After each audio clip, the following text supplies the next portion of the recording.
and on the site as well. John Machota, theathletic.com, joins us on SicEm365 Radio. John, who's better, Cowboys offense or Washington's defense? If it's the same guys that are on the field as last year, I'm going to go with Washington's defense.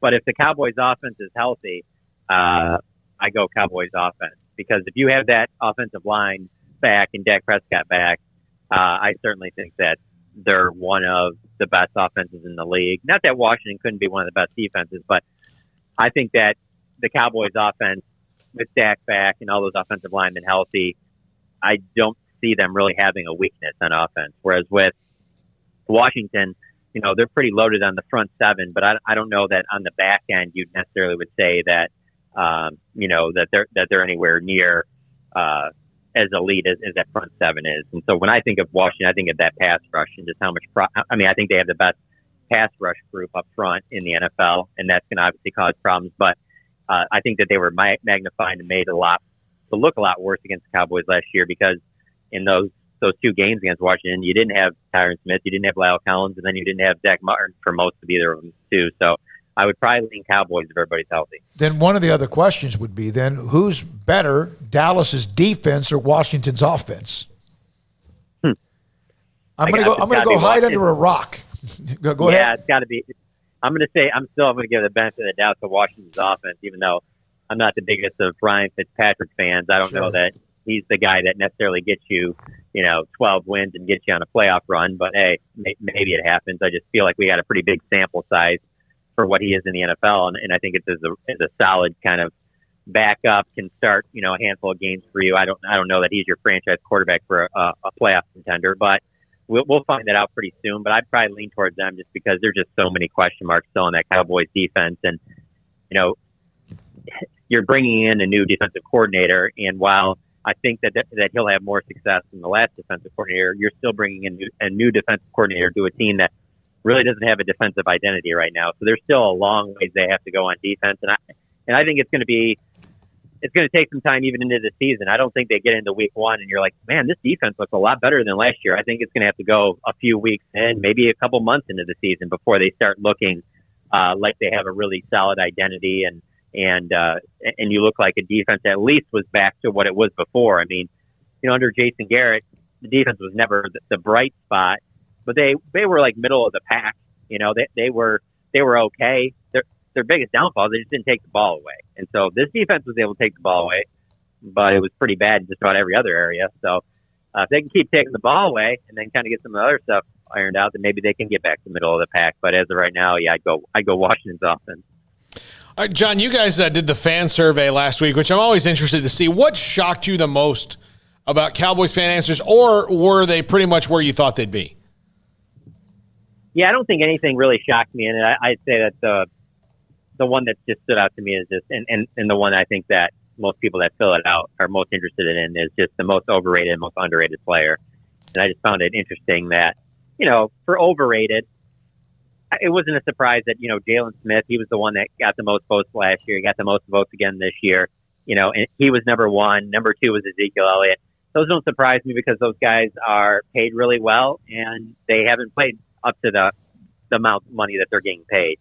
And then for the underrated, it didn't really surprise me that Michael Gallup and Tony Pollard were the top two, because they're the two guys that everyone feels pretty comfortable about their talent. They're not very highly paid at all.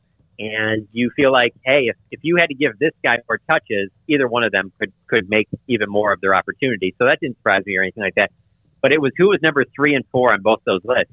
And it was the same two guys on both underrated and overrated. It was DeMarcus Lawrence was third, and then Dak Prescott was fourth. So it just was interesting to see the way that the fan base is kind of torn on the perception of DeMarcus Lawrence and Dak Prescott. And I think it's interesting, too, because to me, I look at those two guys. I think those two guys are the two most valuable players on the Cowboys.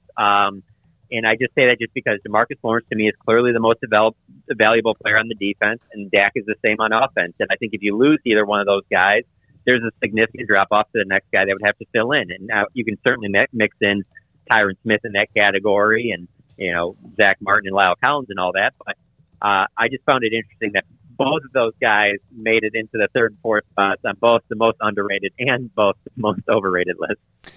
John, where does the competition for the future at wide receiver? I mean, CeeDee Lamb's not going anywhere anytime soon. We know that. But, I mean, there are things that could shuffle in the future with obviously Michael Gallup's contract coming up and then Amari Cooper. How much of your focus storylines-wise is on that battle at wide receiver? Not that it's a battle for playing time, but just a battle for, I guess, guys to show out and, want to stay in Dallas like Michael Gallup does. Yeah, I think it will kind of iron itself out. I mean, I think it's a good problem to have for them because, we saw it last year with the rest of the offense. Wide receiver is their deepest position, and it happened to be the one that ended up staying the healthiest. I mean, to think that you're going to get through all 16 games with all three of those guys healthy, you'd love to see that if you're the Cowboys, but you can't guarantee that that's going to happen. So I think, everything kind of works itself out. And let's say we'll just use last year as an example and say there's a complete repeat of that. Amari Cooper's the number one receiver on the team. CeeDee Lamb's number 2. Michael Gallup's number 3. I just think there's a good chance Gallup goes somewhere else because I still think he's going to get better money elsewhere. The way I could see him coming back is if Amari Cooper takes a major step back and he looks like let's say he finishes third in receiving and he deals with a bunch of injuries and the Cowboys try to find a way out of that contract. And then they're like, hey, well, this will do. We'll get out of the Cooper contract and we'll pay Michael Gallup. Now, I still don't think that the Cowboys will be the highest bidder on Michael Gallup in that scenario. They'll still be looking for something a little bit team friendly. But basically what I'm getting at is I just don't see a scenario next year where the Cowboys go into week 1 and all 3 of these guys are still on the team. I don't understand how that they could even pay them with also the fact that not only do you already have a lot of money invested in your offense, you want to keep CeeDee Lamb. Like they're not going to do anything that jeopardizes keeping CeeDee Lamb in a Cowboys jersey for the long term. I think that they feel he has the highest upside, and I would agree. I think CeeDee Lamb's going to have a monster year as long as he stays healthy. So I think everything starts with him, and then it works down after that. Because hey, you'd love to keep all those guys because they have a nice trio. But let's be honest, if you're going into the draft, I mean, I'm sure maybe you can find another position, but wide receiver is right up there, in my opinion, as the easiest position to fill. You can find a guy to be your number 3 wide receiver, just like you found Michael Gallup in the 3rd round. Now, he might not be as good as Michael Gallup, probably won't, but that 2nd and 3rd round, you can find starting caliber, really good wide receivers, and there's teams that do it all the time. And so when you're a team like the Cowboys that's put in the money that they have into guys like Dak Prescott and Tyron Smith and Lyle Collins and Zach Martin and Ezekiel Elliott, Amari Cooper, like, hey, you can't pay everybody. You're going to have to address it in the draft, and maybe that's what they end up doing next year if they lose Gallup. I had a baseball coach one time, an old baseball coach, tell me that back in the day, this is like 20, 25 years ago, you could shake a tree and a third baseman would fall out of it. Most of the time, somebody who could probably pick it pretty good, play defense with a little power. I think sometimes that third wide receiver can be the same thing.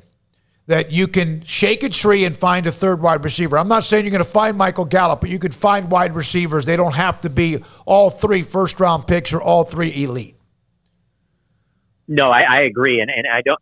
The thing that makes it interesting with CeeDee Lamb is that he can, and Amari Cooper too, you really feel confident using him in all 3 positions, whether it be on either outside spot or in the slot. And so with that, your third wide receiver can be all over the map. It can be a big guy. It could be a guy that, goes down the field, catches jump balls, and is just a menace in the red zone, almost like a Des Bryant.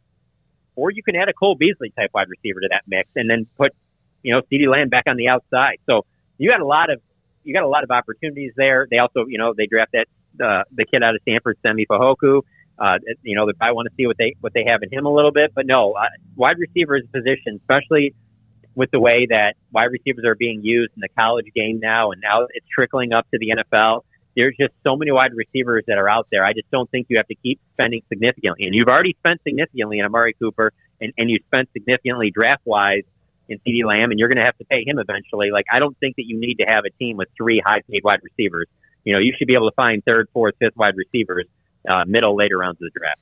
Well, and also, how much does Blake Jarwin's return factor into the need for a 3rd wide receiver? If Jarwin can be what they thought he was going to be before he tore his ACL in the first game last year, then your need for a Michael Gallup and re-signing him, that kind of becomes a luxury, doesn't it?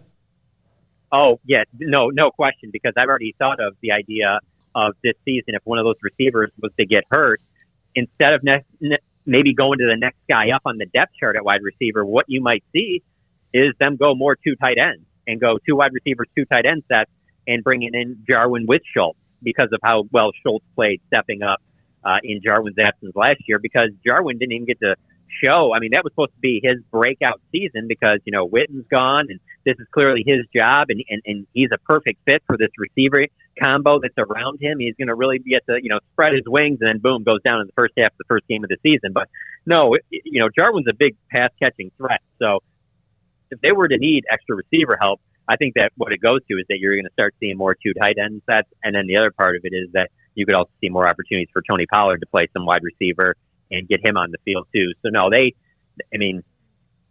it's the positions they were really deep at last year. They just didn't have injuries really in those positions other than Jarwin. So you didn't have to really get to that, but they can absorb some of these, there's going to be things during the season where their guys are going to be out for whatever reason. They got enough options there that, Kellen Moore he must love the situation he's in. As long as the offensive line stays healthy, there's plenty of weapons to make noise. All right, so Lyle Collins, Tyron Smith, Zach Martin. Of preference of who must stay healthy priority, I would think Lyle Collins would be third, but maybe you'll surprise me. Who has to stay healthy for them to have a chance? 1, 2, or 3? Yeah, 1 is definitely Tyron Smith to me. Ty Nsekhe can help out and fill in for a game or 2 or 3, maybe 4 if need be as your veteran swing tackle. But you need Tyron Smith out there for at least 14, 15 games. It seems to be asking for a lot to get 17, even though he said that the neck surgery he had in the offseason or last year that, it corrected a lot of things. And so, obviously everyone's excited about that over at the Star, but he's the one. There's no doubt about it. Tyron Smith has to be healthy on that left end spot or on that left tackle spot, because here's the thing, not only do you need him against Washington because that's your biggest competition in the NFC East, you need him later in the year because both those games come up, and I think 25 days apart from each other against Washington later in the year. And so he needs to be healthy in those games more than anything, just with their pass rushers they have. So Tyron Smith's clearly number 1 to me. Zach Martin is clearly number 2.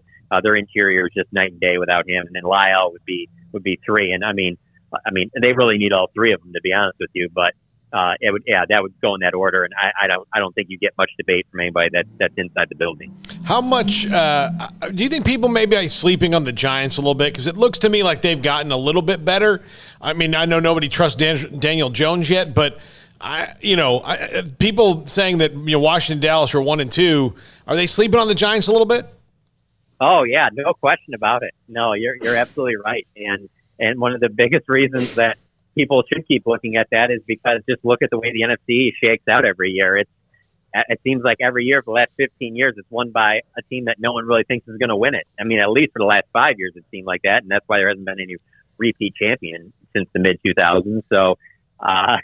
Yeah, I can tell you this right now. The one thing, as much as they've added in free agency in the draft that improved that offense, even though the offensive line still has its issues, the biggest one to me is if you just tell me that Saquon comes back healthy and he's competing for the rushing title, I think you can't tell me the Giants won't be a pretty decent team if that happens. And so that's a guy that he hasn't been able to stay healthy. So maybe that's asking too much to even project on that. But if he stays healthy, we've seen what Jason Garrett does with a good running game. He'll take the pressure off of Daniel Jones. Jason Garrett, no one's going to give him any credit for the success that Dak had because people were ready to move on. But Jason Garrett brought Dak along perfectly. For a young quarterback, you build it around the running game and you kind of let him flourish. Well, that's what he wanted to do in New York, but Saquon Barkley goes down and you got to change up what you're doing. So, yeah, if you tell me that they're going to just win games on Daniel Jones' arm, then I'm going to disagree with you on that. But if you tell me that they end up being run first, Saquon Barkley goes for 13, 14, 1,500 yards, and Daniel Jones is kind of the secondary option behind that, then all of a sudden you could see the Giants winning 9, 10, 11 games. All right. Anything else, Paul? Nope. Craig? All right. John, thank you very much. Tracking in tomorrow, that'll be this month, the Cowboys training camp. John Machota, theathletic.com, with us on Wednesdays at 5 o'clock on SicEm365 Radio. I'm gonna say